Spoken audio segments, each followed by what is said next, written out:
Hello, today I'm talking about Colin Clive, who starred in Frankenstein in 1931. He died in 1937 at the age of 37, and this is for Kenny, who's one of the viewers. Colin Clive was a British theatre and film actor. He was born Colin Glenn Clive Gregg on the 20th of January 1900 in Saint-Malo, France. He hailed from a prestigious military family. His father, Colin Philip Gregg, was a colonel in the British Army. He expected him to follow a similar path. His mother, Caroline Margaret Lugard Clive, was from an aristocratic family. Colin's ancestor was apparently Baron Robert Clive, who founded the British Indian Empire. Colin had the role of Captain Johnson in the 1935 biopic film Clive of India, and Ronald Colman portrayed Robert Clive in the film.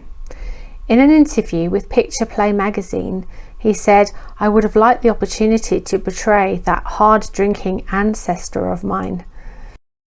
He also explained to the journalist the reason why he was born in France.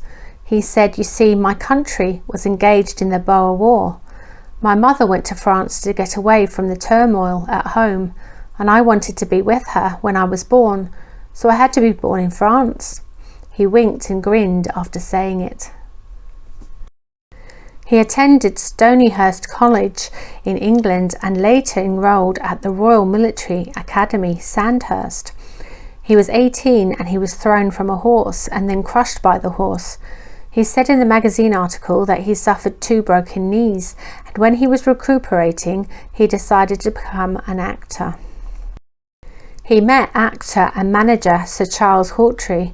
This is not the comedy actor who starred in the British Carry On films though. The Carry On films were a series of comedy films that the British viewers will know of. This is a different Charles. Through him, Colin made his stage debut in a play called The Law Divine. This is according to the magazine interview, but other sources say his stage debut was in a musical called The Eclipse, which was at the Garrick Theatre on Charing Cross Road, London. He became a member of the Hull Repertory Theatre Company to get acting experience. He had great success with the war drama play Journey's End, where he played the role of alcoholic Captain Stanhope. It ran for 18 months in London. It is claimed that he started drinking alcohol while performing in this play to calm his nerves. He recreated the role in a movie version in 1930, which was directed by James Whale. He starred with Katharine Hepburn in the 1933 movie Christopher Strong. He starred as Rochester in the 1934 movie Jane Eyre, with Virginia Bruce as Jane. In the 1935 movie The Girl from 10th Avenue, he starred with Bette Davis. But Colin Clive is a name that resonates with classic horror film fans. He is best known for his portrayal of Dr. Henry Frankenstein in James Whale's iconic films Frankenstein in 1931 and Bride of Frankenstein in 1935. Frankenstein had immense success and it catapulted Clive to stardom. His portrayal of the tormented scientist became iconic.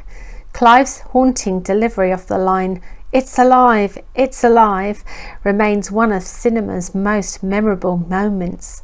The American Film Institute said it was one of the greatest movie quotes of all time. Mae Clarke, who played his girlfriend, then wife in Frankenstein, said, "Colin was electric. I was mesmerised by him, so much so that I hoped it didn't show. When he looked at me, I'd flush. He had a wife back in England, and I had my young man.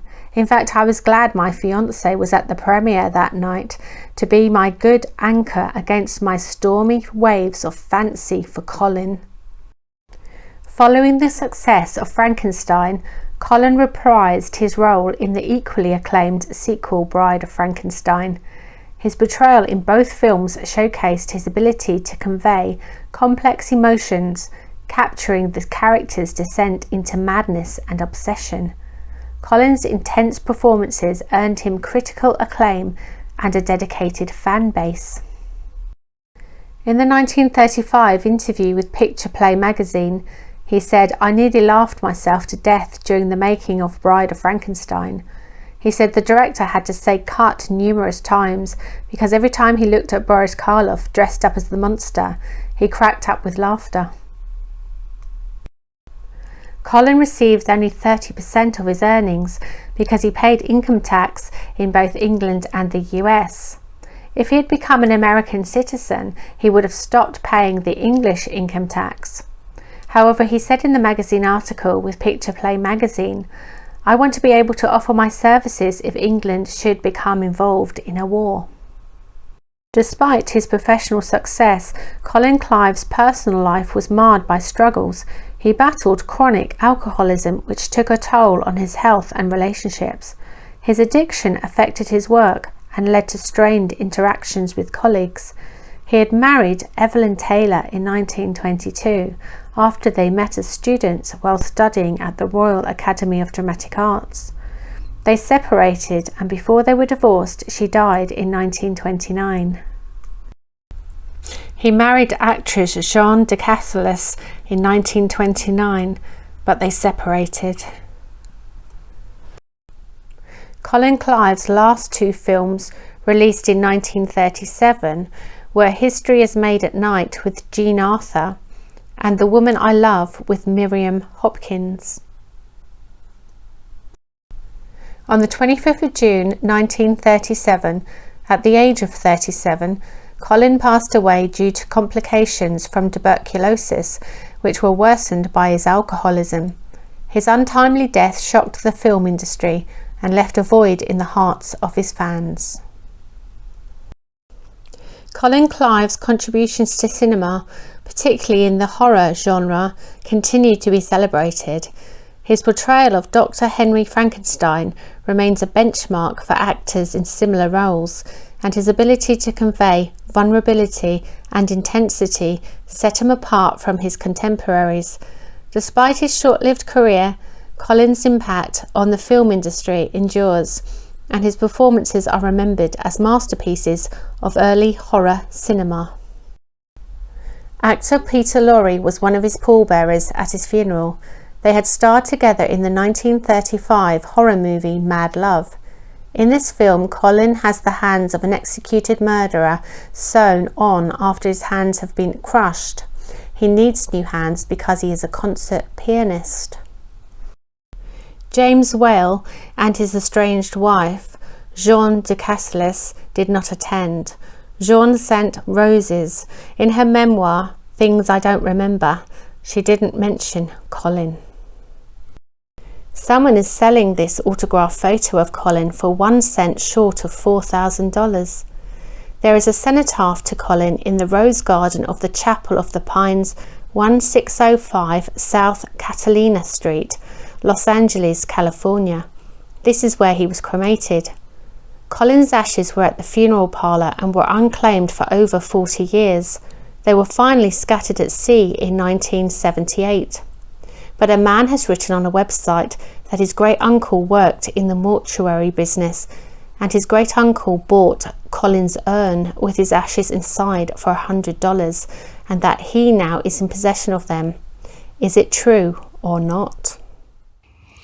Well, that was really sad, wasn't it? If only you could have got help. If you like this video, please like, share, subscribe, press the notification bell, and I'll see you in the next one. Bye.